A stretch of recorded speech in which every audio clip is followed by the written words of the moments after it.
And a special guest that we have today who performed and spoke at TED this year is a poetess, a spoken word. She does spoken word poetry, and she's absolutely amazing. Everyone just fell in love with her. She's just, she's a real treat. We feel very grateful that she agreed to come. Please welcome Sarah Kay.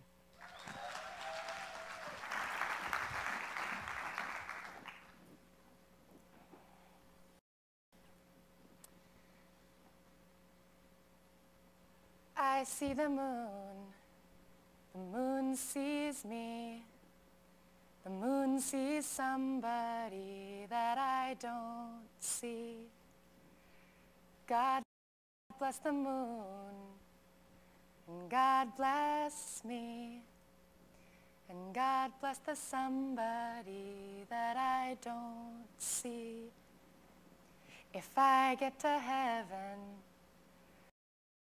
before you do, I'll make a hole and pull you through, and I'll write your name on every star, and that way the world won't seem so far.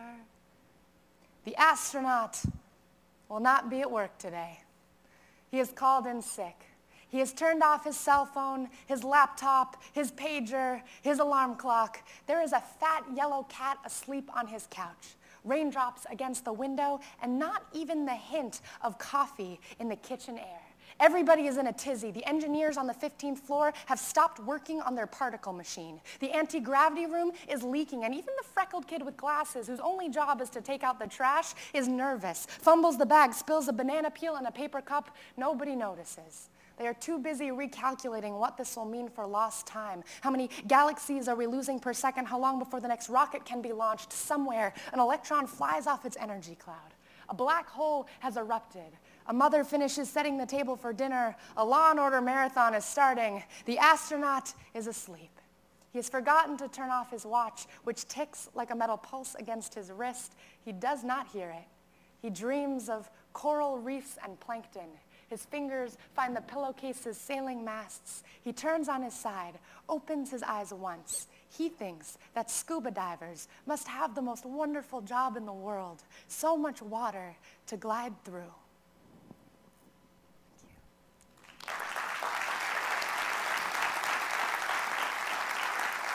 Thank you.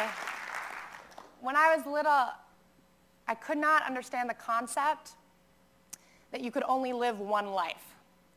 And I don't mean this metaphorically. I mean, I literally thought that I was going to get to do everything there was to do and be everything there was to be. It was only a matter of time. And there was no limitation based on age or gender or race or even appropriate time period. I was sure that I was going to actually experience what it felt like to be a leader of the civil rights movement, or a 10-year-old boy living on a farm during the Dust Bowl, or an emperor of the Tang Dynasty in China. My mom says that when people asked me what I wanted to be when I grew up, my typical response was princess, ballerina, astronaut. And what she doesn't understand is that I wasn't trying to invent some combined super profession. I was listing things I thought I was going to get to be: a princess and a ballerina and an astronaut, and I'm pretty sure the list probably went on from there. I usually just got cut off. It was never a question of if I was going to get to do something so much as a question of when. And I was sure that if I was going to do everything, then it probably meant I had to move pretty quickly, because there was a lot of stuff I needed to do. So my life was constantly in a state of rushing. I was always scared that I was falling behind. And since I grew up in New York City, as far as I could tell, rushing was pretty normal. But as I grew up, I had this sinking realization that I wasn't going to get to live any more than one life. I only knew what it felt like to be a teenage girl in New York City, not a teenage boy in New Zealand, not a prom queen in Kansas. I only got to see through my lens. And it was around this time that I became obsessed with stories, because it was through stories that I was able to see through someone else's lens, however briefly or imperfectly. And I started craving hearing other people's experiences, because I was so jealous that there were entire lives that I was never going to get to live, and I wanted to hear about everything that I was missing. And by transitive property, I realized that some people were never going to get to experience what it felt like to be a teenage girl in New York City, which meant that they weren't going to know what the subway ride after your first kiss feels like, or how quiet it gets when it snows. And I wanted them to know. I wanted to tell them. And this became the focus of my obsession. I busied myself telling stories and sharing stories and collecting them. And it's not until recently that I realized that I can't always rush poetry. In April, for National Poetry Month, there's this challenge that many poets in the poetry community participate in, and it's called the 30-30 Challenge. And the idea is you write a new poem every single day for the entire month of April.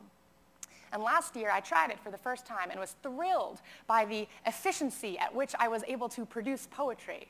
But at the end of the month, I looked back at these 30 poems that I had written and discovered that they were all trying to tell the same story. It had just taken me 30 tries to figure out the way that it wanted to be told. And I realized that this is probably true of other stories on an even larger scale. I have stories that I have tried to tell for years, rewriting and rewriting, constantly searching for the right words. There's a French poet and essayist by the name of Paul Valéry who said that a poem is never finished, it's only abandoned. And this terrifies me because it implies that I could keep re-editing and rewriting forever. And it's up to me to decide when a poem is finished and when I can walk away from it. And this goes directly against my very obsessive nature to try to find the right answer and the perfect words in the right form. And I use poetry in my life as a way to help me navigate and work through things. But just because I end a poem doesn't mean that I've solved what it was I was puzzling through. I like to revisit old poetry because it shows me exactly where I was at that moment and what it was I was trying to navigate and the words that I chose to help me. Now, I have a story that I've been stumbling over for years and years, and I'm not sure if I found the perfect form or whether this is just one attempt and I will try to rewrite it later in search of a better way to tell it, but I do know that later when I look back, I will be able to know that this is where I was at this moment, and this is what I was trying to navigate with these words here in this room with you. So, smile.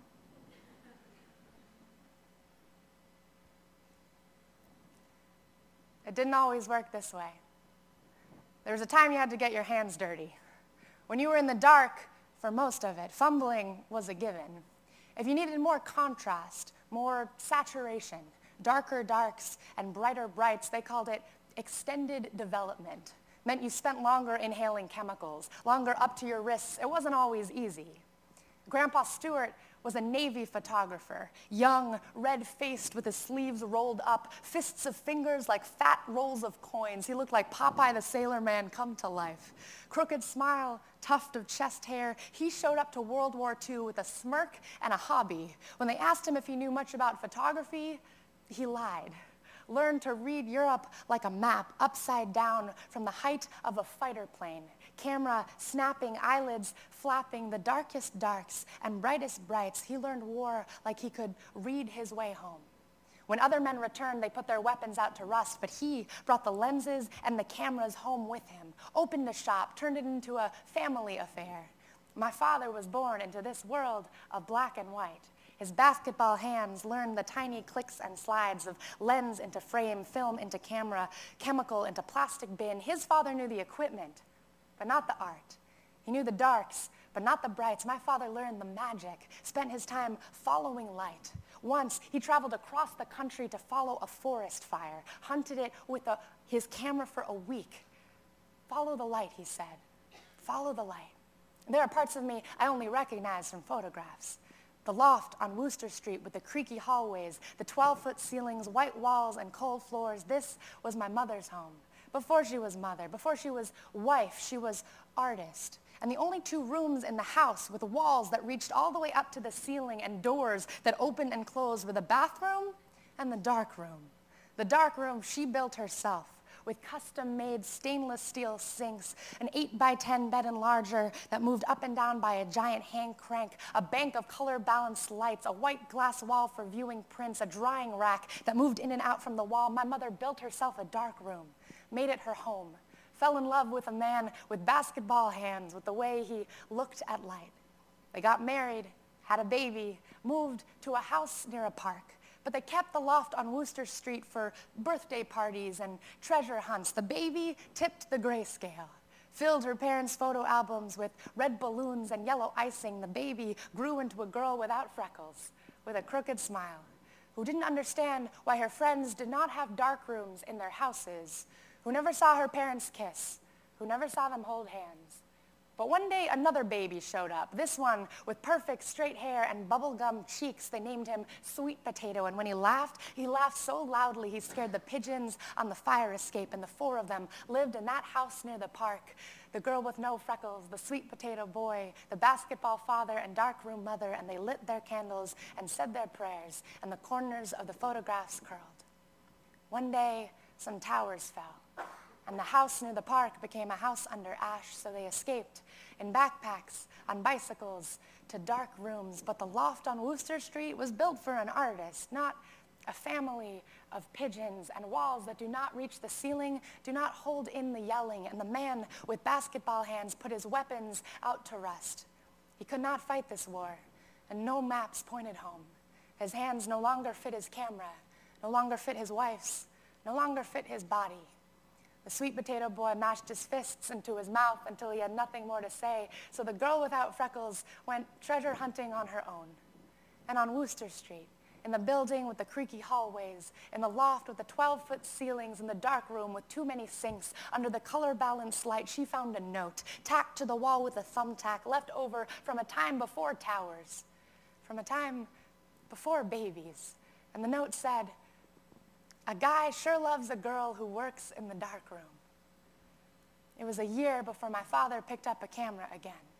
His first time out, he followed the Christmas lights, dotting their way through New York City's trees, tiny dots of light blinking out at him from out of the darkest darks. A year later, he traveled across the country to follow a forest fire, stayed for a week hunting it with his camera. It was ravaging the West Coast, eating 18-wheeler trucks in its stride. On the other side of the country, I went to class and wrote a poem in the margins of my notebook. We have both learned the art of capture. Maybe we are learning the art of embracing. Maybe we are learning the art of letting go. Thank you.